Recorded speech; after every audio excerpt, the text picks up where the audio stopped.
பிரேத சாபம் என்பது இறந்த மனிதனின் உடலை வைத்துக்கொண்டு அவரை இழிவாக பேசுவதால், பிணத்தின் இறுதி காரியங்களை செய்யவிடாமல் தடுப்பதால், இறந்தவரை வேண்டியவர்கள் பார்க்க அனுமதி மறுப்பதால் ஏற்படும் சாபம்.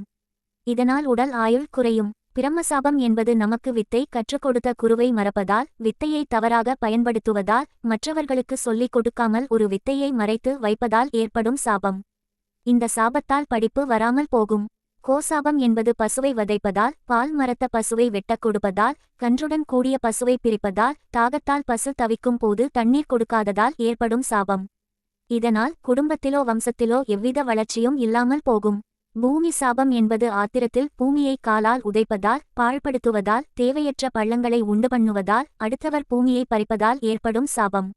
இது நரகவேதனையை கொடுக்கும். கங்கா சாபம் என்பது பலர் அருந்தக்கூடிய நீரை பாழ் செய்வதால், ஓடும் நதியை அசுத்தம் செய்வதால் ஏற்படும் சாபம்.